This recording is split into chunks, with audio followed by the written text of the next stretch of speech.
You're a fraud. You're a liberal hack. Hello, everyone. Welcome to another episode of The Hack and the Fraud. My name's Ryan. I'm joined by a longtime co-host, The Fraud, Nicholas. Oh, The Fraud? Yep, that's me. And long-term friend of the pod, The Troll, it's Tolley. Hello, everyone. How's it going? And today we're talking about one that I've been looking forward to for a while, actually. Very keen to discuss the works of the maestro. It's James Cameron. Some would call washed up, but washed up. One of the key figures of the post-New Hollywood era, coming in the 80s, technically late 70s, if you include, I think, Piranha 2. A guy that has defined action movies, blockbusters, for 40 years now. I think similar to Lucas and Spielberg and those kind of guys, I think most blockbusters owe a debt of gratitude, and action movies generally, to James Cameron. So we're going to dig into him a little bit, talk about some of our favorite films, maybe somewhere he didn't reach the heights that we hoped for. But yeah, generally, let's just get stuck into it. How do you guys feel generally about James Cameron? How do we go? Was that defined cinema or defied cinema? Ooh, I like that. To speak on behalf of the troll here, He defined norms. I could see myself being in the middle of a lot of conversations here. So I want to hear some dialogue from the troll. No, look, I think you summed it up quite well. Like he is almost the godfather of action around that sort of 80s, early 90s. Was it Aliens? I mean, Titanic, Terminator 2. Terminator 2. Like that's an instant classic. That is what action films are almost held up to. You know, for a good 20 years after that, the cultural references. You know, I mean, structurally, the way he puts the movies together. But I think he's always probably held himself back in terms of maybe artistically with the credibility, with the story we've all heard about how he, what was it? He sort of pitched Aliens. Oh yeah, to the producers, in that he just basically wrote down Alien with a $S at the end. Yeah, and I think that's also worthwhile to mention as to where he comes from. He's sort of looking at a blockbuster film, action blockbuster, but for all audiences, for the sake of the dollar, or maybe just to be as sort of watchable from every angle, as many angles as possible. I think there are two kind of filmmakers. The ones that, movies just for themselves, pure artistic vision. They have a voice, they have an idea, a story, they want to get it out. They don't care what other people think of it. And there are ones that purely make it for the audience. Like, it isn't an artistic statement necessarily. It's just they understand what audiences want and they deliver it to them. Yeah. And I think he probably does sit somewhere in the middle. But I really like that about him. He makes movies that are artistic statements. Like, I mean, Avatar is really, like, obviously that is the sort of crux of his ideology, of his artistic vision, his statement to the world, this is who I am. But he doesn't forget or refuse to make a movie that's eminently watchable for a large audience, because he wants the most amount of people to see it. And I think there's something to be said about that, because art that's made for nobody and nobody sees, it's kind of not art in a way. Like, I do think you need an audience. That's you've got the author and the audience, and the interplay between them is a very crucial part of art. So the fact that he goes as wide as possible, and I think without sacrificing his vision, is something that's really impressive that very, very few artists have managed. Yeah, that's a good point. I think you could probably err on the side of for the audience more so than his own artistic direction or wanting to say something. But I don't think that's a bad thing. I don't think that's something that should be held against him in terms of in a court of law, for example. I think I think there's something to be said about the blockbuster that's made for the wider audience, that is accessible for so many people, especially when you look back on it now. Because often I find blockbusters, or a lot of wannabe blockbusters, alienate a certain part of the audience that I think James Cameron never did. I don't think he ever alienated one part. Because when it feels false or when it feels Yeah. like it's trying to get you in like cheap ways, that's very alienating because So you we're- feel like you're being marketed to almost. So what we're talking about there is quite clearly Marvel films, Disney films, where it is clearly Michael Bay on occasion. Michael Bay. Yeah, I think. I think he's matured, but that was a big part of his career. Was basically, this is for so many people that it was for no one. It's almost looking down on people. It's like, yeah, these fucking idiots. They want this. They This is can what they transform want. this 6, stuff, we're yeah. going to do it. Yeah, that's right. And look, Dinosaurs, Transformers. I think he kind of avoids that though, because you look at Avatar, which is like this big budget action blockbuster. But what is it? It's like a lefty environmentalism, greeny, anti-capitalist. It's just Pocahontas, though. Yeah. All right, Yeah, settle down. No, but I think he's got a point in that it's not an untold story. It's not a story. No, okay. but what is? Oh, there's many. I mean, let's not talk about what isn't influenced by what. But in terms of artistically, I wouldn't call it an inspired movie. I would call It's more about the technology that was behind it. I think it was a that's a big 3D part. spectacular, and at the time that was major. It was Avatar in 3D.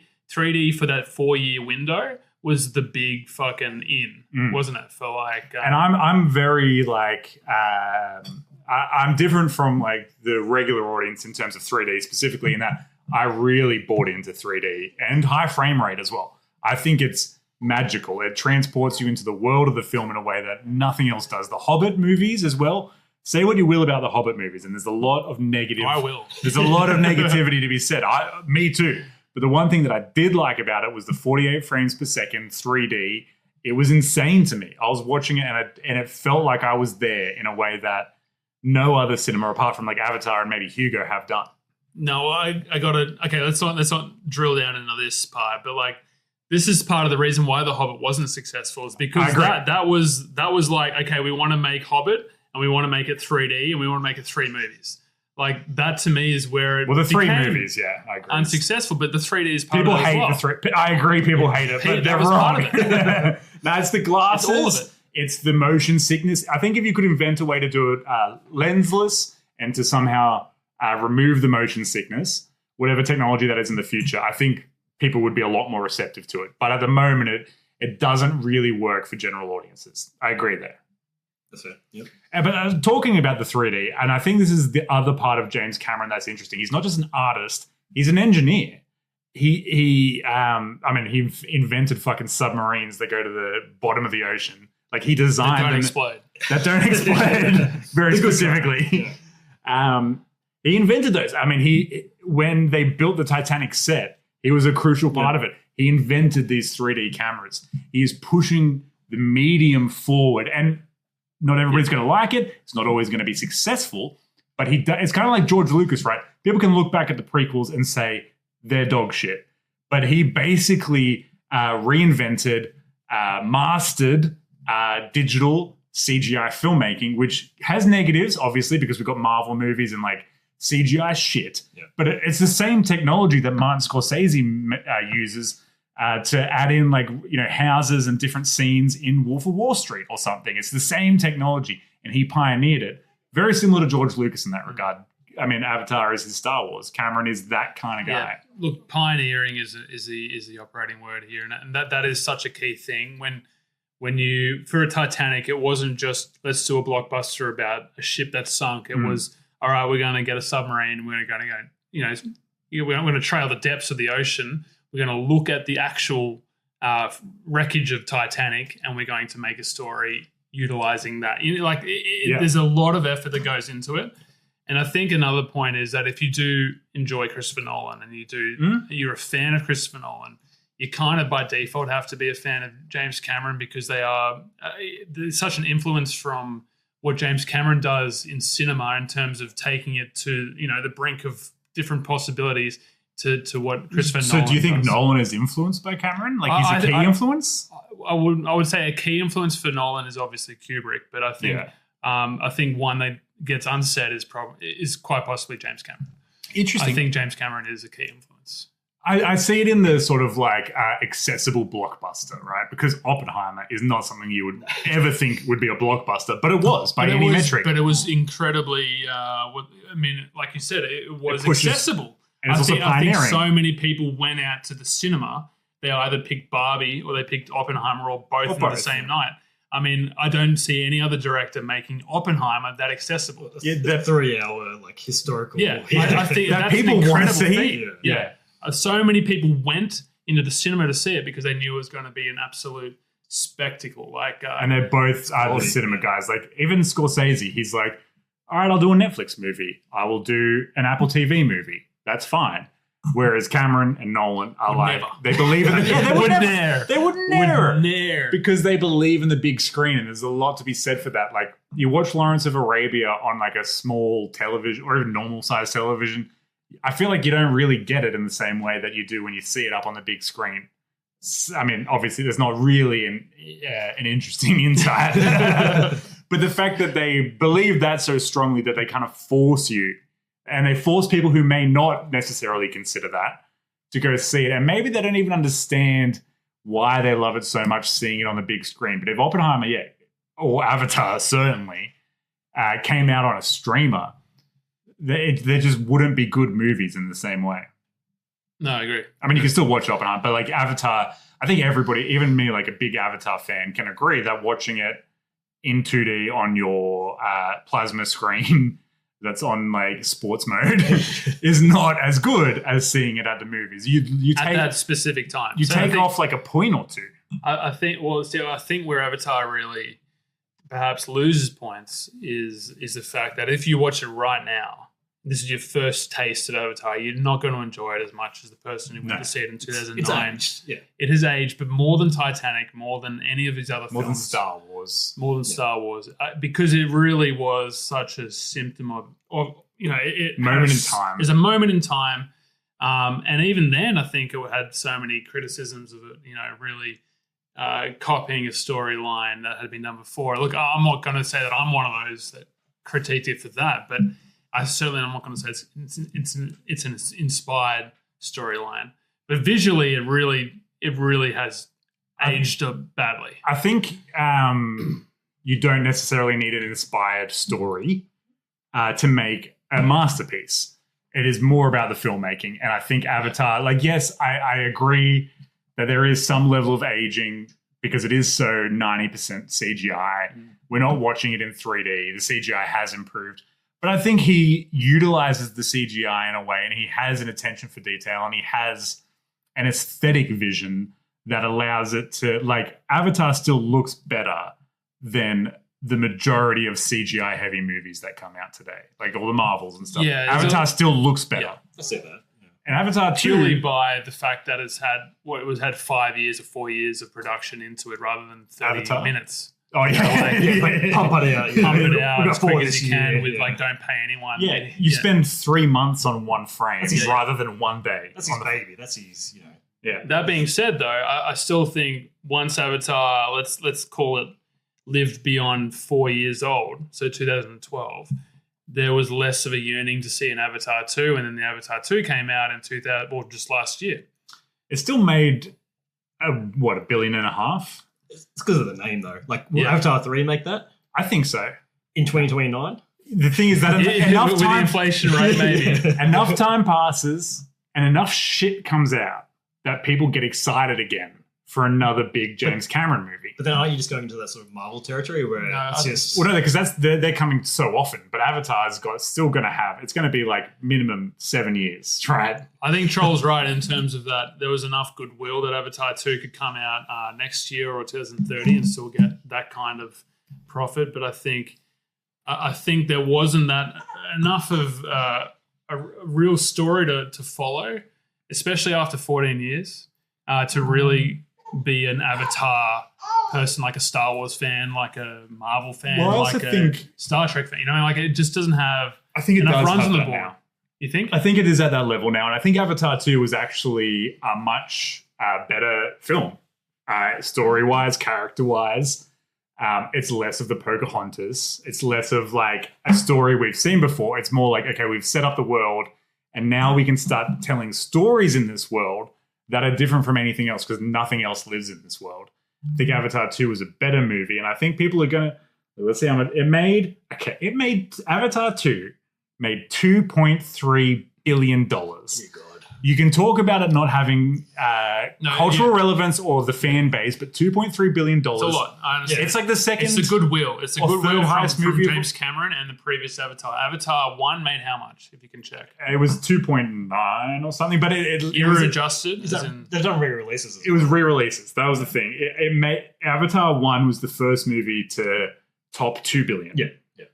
And then I think maybe one of the Avengers is second. I think it was like the last one that came out that it topped it. 2.9 was the first one, but that's re-releases over years and 3D tickets. I mean, I'll say this. I think James Cameron could literally take a film of him taking a shit and call it Avatar 2. But isn't that... And it would make the similar amount of money. Well, I just don't think that's going to...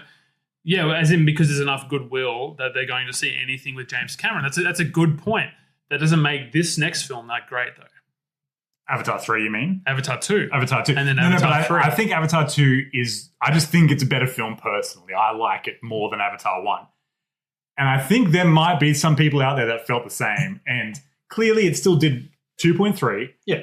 So I think the next one's going to do at least 2.3, which is in the top 5 movies of all time. Look, he had Titanic for years and years. Like years and years. Yeah, he's a money-making machine. We're not doubting that. It's just... But why people... Okay, you're saying it's because they're fans of James Cameron. Why are they fans of him? Because he makes good movies, and these are good movies. So that's a fan base. But at the same time, he makes accessible movies. The movies are accessible by almost every demographic. And so, again, I'm not holding this against China loves them too. Chuck in the floating mountains. That's China. But yeah, look, this is not something... I'm not trying to be like, he's got no artistic... No, you're saying, but the Avatar movies aren't that good, whereas I'm saying they are that good. Yeah, but just in terms of James Cameron. Cameron draws that audience because he has drawn a wide bow. It's also that audience is 12 years after Titanic. Yeah. But I mean, he did nothing, and then this was like it was literally the first movie after Titanic. There are other directors who have a wide appeal. Spielberg. And they're not as successful. Even Michael Bay. Right. Yeah, and they're not as successful. Yeah, and it's because he makes movies that it's not just that they're accessible, because as we've said, you can make really, really accessible movies that everybody fucking hates. He's a good filmmaker. Okay, I understand. What you're saying. I also think it's just worthwhile to point out if Spielberg made Jaws and then Saving Private Ryan and waited 14 years before his next project, he would. It doesn't matter what he made. That's a fair point. Let's call it Ready Player One. that gets the same figure. That would make double what it made. Yeah, like that. It's just that works for him, and it's good. That's not a bad thing. It means he's putting effort. He's putting a lot of time into his films. You prefer that than Marvel releasing a film every 3 weeks. That's much better. And it's a much better sort of procedure of having a project be that long. But you got to admit it's a factor. You've made a good point there. Yeah. Oh, that's a first. I concede. Let's talk about James Cameron in the 90s, though. Yeah, because we've been just talking about Avatar, really, that's James Cameron now. Like, yeah, it is James Cameron now. But he's not ever going to make any more movies, apparently. Just Avatar. Yeah. But there was a time. He was the king of action. And not just that, but like original ideas as well. Like, I mean, he did sequels, obviously. Well, one sequel. We did, like, Aliens was a sequel. Aliens was technically, but not a sequel to his own. The original. Yeah. Terminator was his. But Aliens is so different from... All right, well, let's start at the beginning. No, but that's right. Piranha 2. Who's seen Piranha 2? I've seen 3D. Is it The Awakening or something? The Spawning. Right, I haven't seen that, but that would be a good one for a wildcard episode with Tim, maybe. Yeah. Because it's like Piranha 0% on Rotten Tomatoes. Bringing the 8 for that one. He tried to take his name off it, but couldn't, unfortunately, like David Fincher. Yeah, you should fucking take his name off the killer or whatever that shit. Or Mank. Take your fucking name off Mank. Yeah. Jesus Christ. Anyway, not a Fincher hate pod, but all right, we really, James Cameron burst into the scene with The Terminator in 1984. Yeah. And wow, what a movie. Still, in my opinion, the best Terminator. Discuss. Agree. Agree. Okay, easy. That's all. I like it better than 2. Over 2. Over 2. I like it better than 2. Yeah. It's like, even though it's 1984, it has that sort of grungy 70s aesthetic. Yeah. Whereas Terminator 2 also suffers from a problem that fucking James Cameron has, which is putting a fucking kid in his movies. Yeah. I hate the kids in basically all the fucking movies. Avatar, okay, but Indiana Jones had something similar. Similar. Short round. And, short round.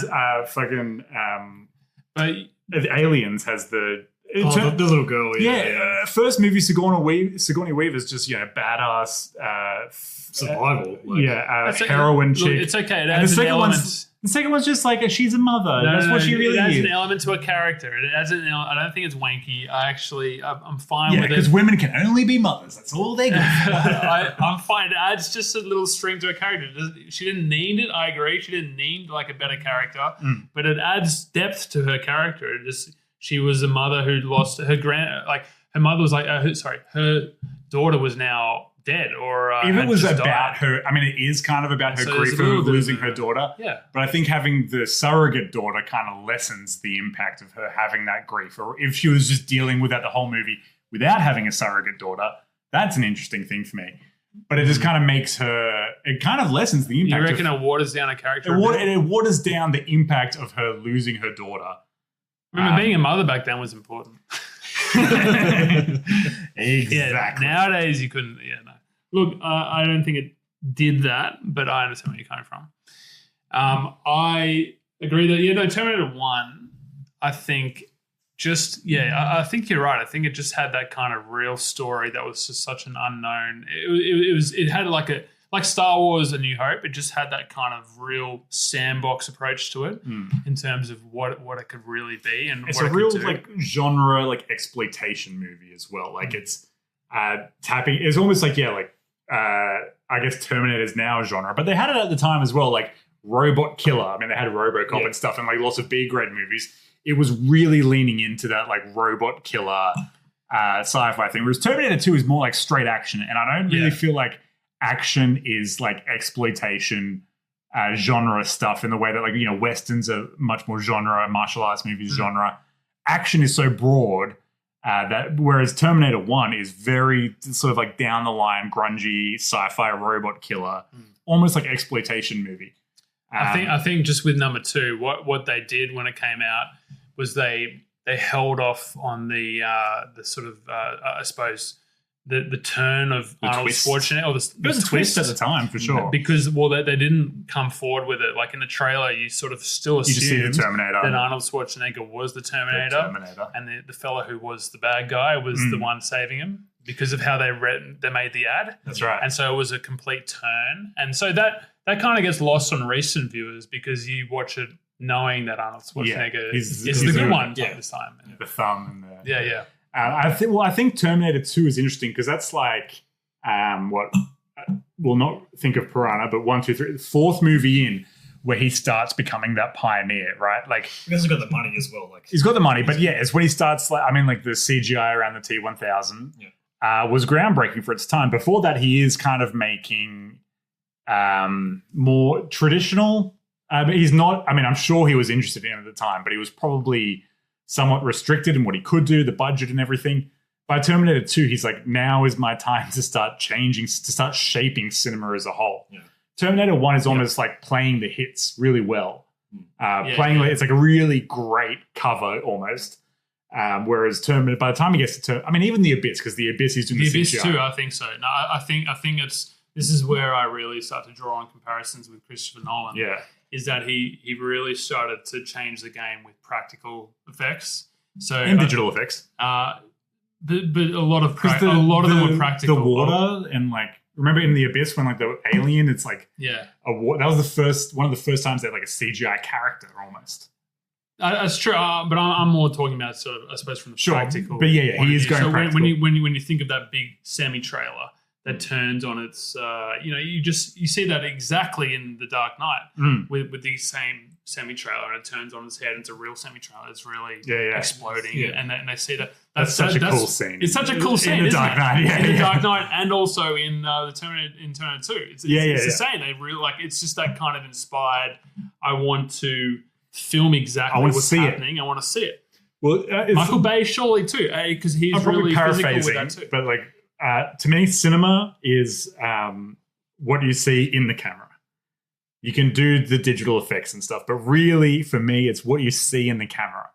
and yeah, like the truck doing a truck doing a front flip. You're like, what the fuck? Yeah, it's crazy. Your right? brain Like, sees it, and it's the same thing with like the Mad Max movies recently. And I think it's my issues with Furiosa is I went back and watched the original Mad Max movies after Furiosa, and I just immediately felt at home watching these like stuntmen like flip out of cars, and the cars just like veer off onto like the dirt and do flips and explode. And it was Mad Max where they like just crashed a car. There was like a caravan in the middle of the road, and he has to drive straight through the caravan. It never got better than that. Just like the Interceptor smashing through a caravan and it explodes in a hail of wood and plastic and metal. That's fucking what I want to see. And I guess Avatar is the opposite of that. So I take back what I said. Just on Terminator 2, I love the nuke scene as well. Like just the pure shock value where people weren't saying like no one really saw that coming. Just where she's holding the fence. Yeah, I remember as a kid because I watched it as a kid, and it was confronting. They filmed that in a way that was similar to like Indiana Jones in that they really had a face melting fire and model like that. Like it was like it wasn't. It was practical effects. It's practical, and it's why I think. If you think about like Raiders of the Lost Ark, Indiana Jones, where the face melting scene is so it's implanted into your mind because it really is. They got a model and they melted him. It was real. Whatever it is, it was real. It wasn't just like you could see the make it on a computer. Whatever. Like Lord of the Rings at the very end, Gollum goes into the fire, and like you can see it's fake. It's just doesn't live with you. You don't remember it until now. Not in the same way that like the Terminator going into the lava as well. Like so that's sort of what James Cameron brings to cinema, a real physicality, and that Nolan also embraces, which was why I love obviously both of them. And that's why I think Oppenheimer should have easily won Best Visual Effects over fucking it's crazy you didn't, Godzilla -1. Like I watched Godzilla -1. And it's good. Like it's good because it's like it was like a $10 million movie maybe. So what they could do with that level is great, but it was all CGI, and it's like, it's good CGI, but it's like CGI. Whereas Oppenheimer, like 99% of that is practical effects. Yeah. Like, and it's not just the nuke. It's like the scenes where he's talking about can you hear the music? And they're showing like, the atoms spinning around, atoms, nuclei, fucking physics shit, science shit, science. It raises you out of your chair. Though, yeah, I'm getting goosebumps, just imagining it, and I would never get goosebumps imagining CGI shit. Yeah. Godzilla, fucking, the water physics are good. Whatever, man, fucking whatever. That's why we love the pioneers and the like another one. Spielberg again, our favorite. But like I've come back around. Just submersing the camera in water as you sort of come up and having the blood splatter, that wasn't done before then. No, doing that documentary stuff. Yeah, and then for the next fucking 15 years we had shaky cam bullshit. Yeah, right. That's what happened. Because it's so good. But you have the same organ score for every single film after Interstellar. Inception, I think, was the first Inception had the blah, but then the organ, the specific like a space organ, Yeah. happened in every single film after that one too. Yeah. Like it's just like people copy Cameron. I'm not saying Nolan's copied him, but he's certainly inspired by he's him. an inspiration for sure. And that's in the best way. Yeah. That Spielberg's inspired the next genre, next bloody I mean, I think thing of filmmakers. Cameron and then Nolan. I'm trying to think of other guys of that like post New Hollywood, because obviously Scorsese, De Palma, Spielberg, those guys are influential.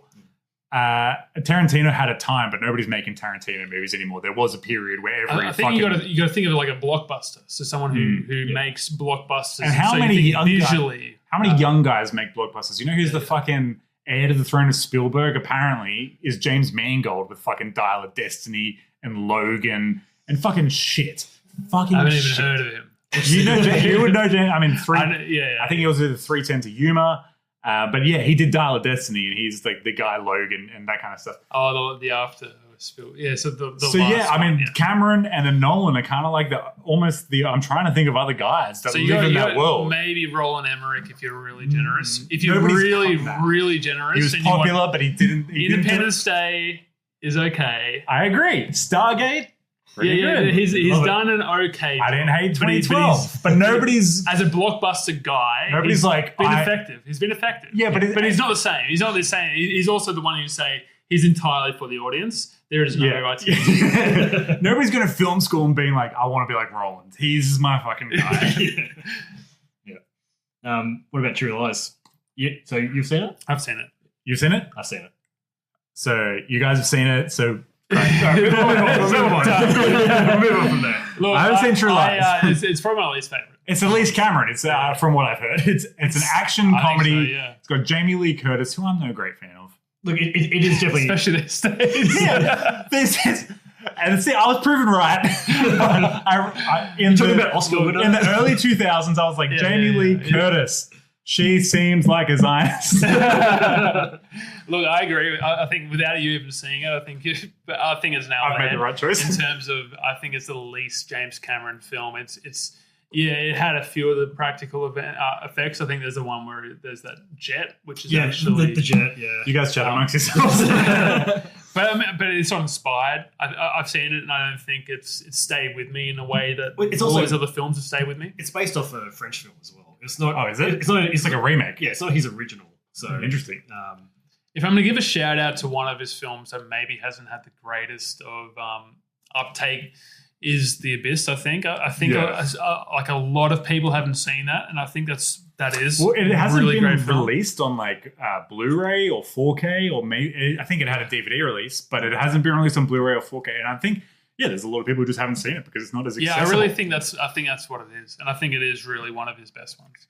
That's up there with his. Well, I hadn't seen it since I was a kid until like a year ago. I watched the director's cut, and it was wonderful. Like a really great film. Yeah, I agree. Again, like deep sea, fucking, like he's doing all that stuff, and you can see like from probably The Abyss. That's when he started. He's like, what the hell? Well, I mean, he's down the Titanic. The things that he's into, like deep sea. It gets reflected, Like deep sea stuff, CGI, aliens, like discovering the meaning to everything. I think that's kind of what and I think as he's gotten older, he's gotten more into like family and kids and stuff, but he's still like looking for the meaning of everything, and that kind of you can see the first of that in The Abyss because it is really that.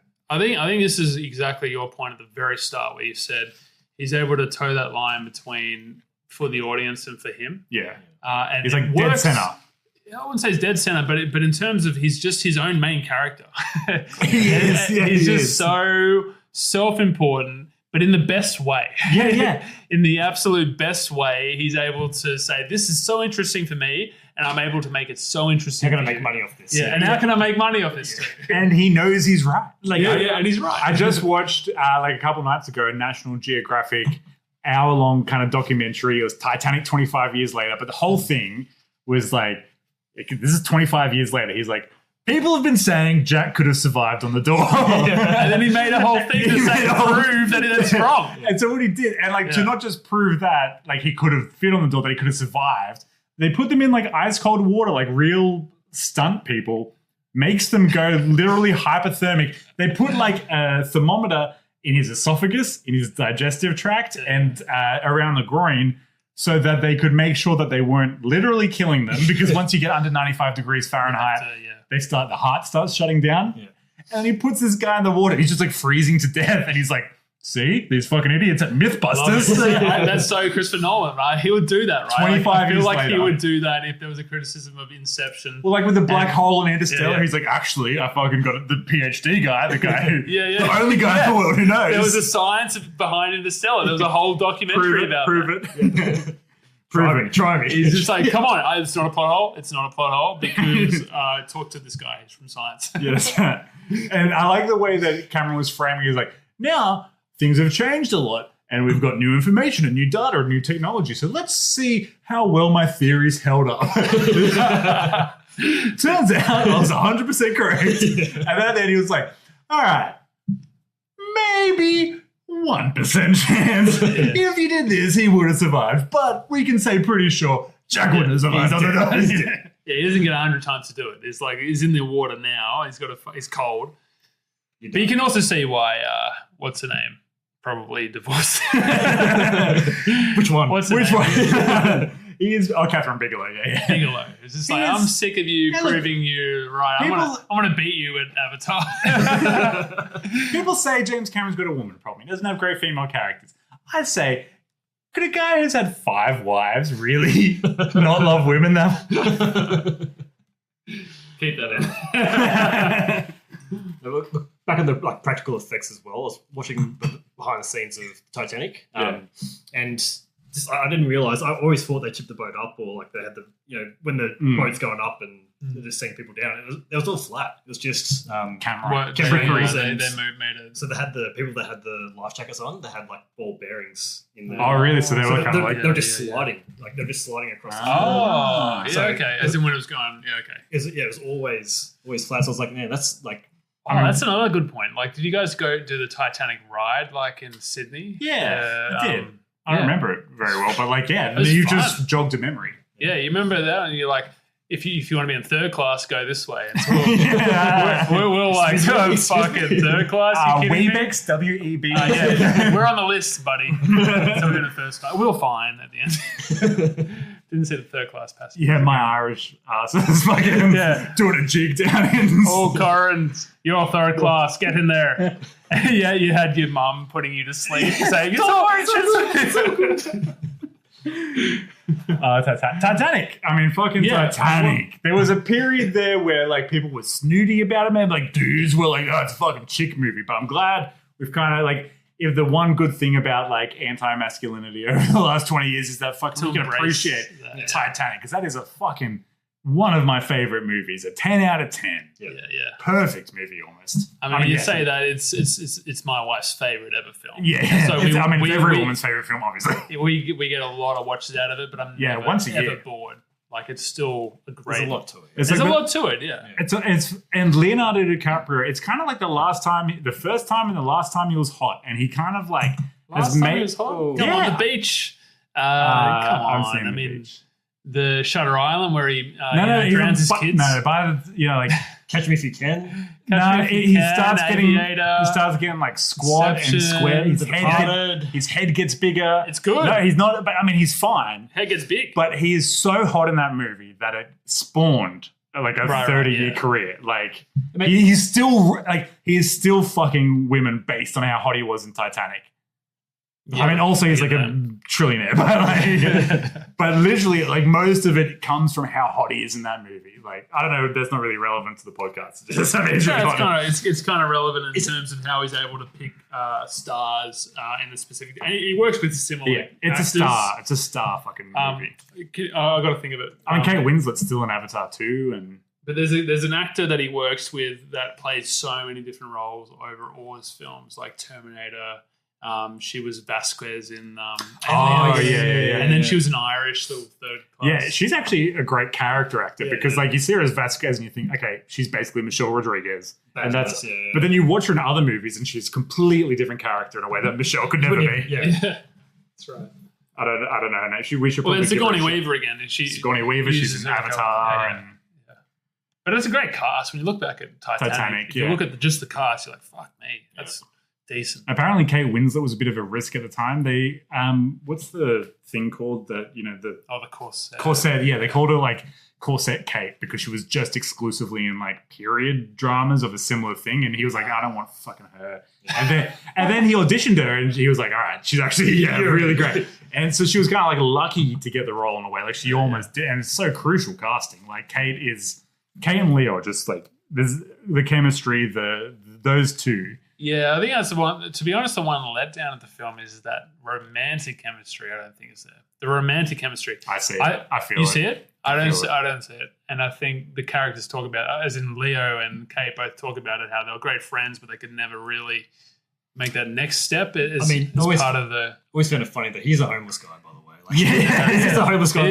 But that's bringing nothing to the table. That's a great character, like the sexy. He's a hot homeless guy. Homeless guy. Yeah, homeless guy. And that's it. But that kind of works with their relationship because they would never have worked as a marriage. They would never have worked as a real long-term relationship. But a 3-day romance, I buy that. On a boat? On the boat. Cruising went up after that movie. People were like, I'm on a cruise. Yeah. And not just that kind of cruising. The other kind of cruising. Well, that's his movies, I think. Do we have any favorite? We'll talk favorites because I think we can say least favorite, probably True Lies. I haven't seen it, but I can assume. For me, favorites T2. T2. Just the action. It's just iconic. Least favorites obviously Avatar 1, Avatar 2. Which Really one? Which one do you crazy like? to So you've say. seen both of them, and Unfortunately, which one? Which one? That's did you crazy dislike more? to dislike them. I can get like not loving. it's the story. There's no substances. Like I'm a story guy. I don't care about the CGI, the practical effects. Like I was never. You're with me. I was never a 3D guy. I was never really Story not original, but story told well and good characters. It was told okay. It's told okay. I don't give a agree. fuck I don't- about the I don't plot. think- I, You gotta kind of give a fuck about I it. don't care. If I'm sitting for a- basically never. I mean, unless it's a heist movie, I don't care about the plot. if I'm sitting for I mean, a 2.5 that's hour like- movie, I want to The characters, I want a bit of substance. the filmmaking, how it makes you feel. Don't worry about what's happening. There are movies with no story. It's a mix of everything. I don't and- watch and, them. It's a That's the whole valid, point. it's a valid critique, and I think it lives and dies by its visuals, and that means it dies by its visuals because you watch it 4 years later. I don't think it's bad, but I'm on. But which one do you think number 2 is worse, or would you say it's about the same? I remember number 1 more because it's just the time thing. I watched 2 and it's what 2.5 hours, 3 hours. I could Longer, maybe. Yeah, see, I never watched it, but that's the thing I never had the drive to because I just think it kind of really died in me, the Avatar fan. Got to give it a chance. Give Give it a chance. It's almost a 3 hour movie that could be done in 90 minutes. It's just like so many shots. I just wouldn't lose a second. I just say I want more of it. I want to live in this world. I want to be watching it. But sometimes that's the encore is what makes it so good, and so like Titanic 2. Can you imagine? Clive, can you imagine? No, but I mean, like I think sometimes when you get too far into a story, you start to dilute what's so great about it, and so. But what I've heard again with True It's Lies less with original. You, It's less original than the first one for sure. number 2 perhaps dilutes what really Avatar True Lies was. 2. Oh, sorry. True Lies 2. I mean, give me that or watch that. That's an Amazon Prime TV. My Sure. favorite's Aliens, I gotta say. Aliens I are the think, favorite? I was probably more of an Aliens and an Alien person, but I think having watched them both again, Alien is still just ahead. I But agree. Aliens is so just... It's the think perfect Aliens- sequel. It's the perfect sequel in that, like Empire Strikes Back, it takes the concept and it doesn't try to fucking shoot it in the head like The Last Jedi. But it doesn't do the exact same thing either. It doesn't do the exact builds same on it. thing. Yeah, It builds builds on on that premise. So basically, the build on the Takes it- premise was aliens with a dollar sign, and that's exactly what it was. Yeah. In terms of but it really was. But it's fine because it works. It's amazing that he was able to reinvent it while still like being a clear continuation of the first one. Yeah, Exactly, As comparison to Lost Jedi. Yeah. Well, I think probably my favorite is Titanic. Yeah. Beautiful movie. You almost just you can't beat something like that. Yeah, I'm fair almost enough. getting misty eyed thinking about it. Because it just has everything. It's got everything. And I'm a romance guy. I'm a true love and like not even true love, but like romance. It's so romantic. 3 days. She's fucking 84 years homeless old. guy, so romantic. She's fucking Leah. She's fucking. She's 84 years old and she's like, my fucking husband and kids, I couldn't give a shit about. My last moment. That's the thing. You just don't think about that part of it. You think about this little. No, but that's kind of beautiful in a way. And like the heart of the ocean and like, and the recreation of it, the true life to it. I'm not always or often like a true life guy. Like that's great. I don't really like biopics or historical pics, but there's something about Titanic that's a very special movie. Yeah, it I think takes it's on probably the something that zenith. happened in history and then also builds upon it with a story arc. And It's almost like at the peak of his filmmaking with it. Yeah. And I think as directors get older, sometimes they can get too caught up in their own world, which is what Avatar is to some degree. Like you're just making Avatar movies. This is like, now it's like 75% for you, 25% for the audience. Titanic was just like peak of his filmmaking without getting caught up in his own I'm going to make bullshit. I'm going to make $1 billion and I'm going to tell an amazing story. Yeah. that It's I best. get to go under the water and It's that's cake the and Titanic, eat it too. yeah. It's And- really cake and eat it too territory in that it's for the studio, but it's for everyone. It's for him too, and everyone's happy. Everyone gets a slice. and all the elements as well, like people were talking, like it's going over budget, it's going over time, production value. People it's going to be the biggest bomb of all time, and then he comes out and it's the biggest movie of all time, and the fucking Celine Dion song, launching Leonardo DiCaprio, and just like everything about it, it's like it's cinema history. I mean, in a way that it's a very singular movie. Few movies have got to that. Like Star Wars is one of them. It's almost 20 years. The Godfather, almost just like these movies that kind of define cinema in a way. Like you have to have seen it. You can't not have seen it. And it's so crazy. And I know everything's subjective, but to be like Titanic's a shit movie is kind of like you're dumb, or like you're not open to things, or it's you have to have some very, very good arguments for me to give you any. Yeah, I agree. I think when you look back on James Cameron's career at the end, defining. I think that's his defining film and moment would be Titanic for sure. Yeah. I agree with that. Sounds like a great place to wrap it up, fellas. Cool. Did you say your favorite? You said it was Titanic. T2. Aliens. Shows I'm listening Titanic. really well, obviously.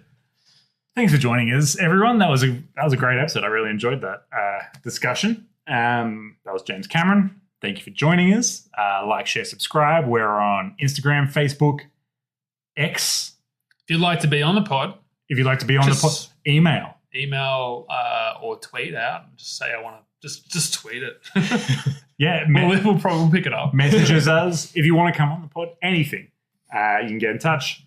But yeah, thanks for joining us, and we'll see you next time.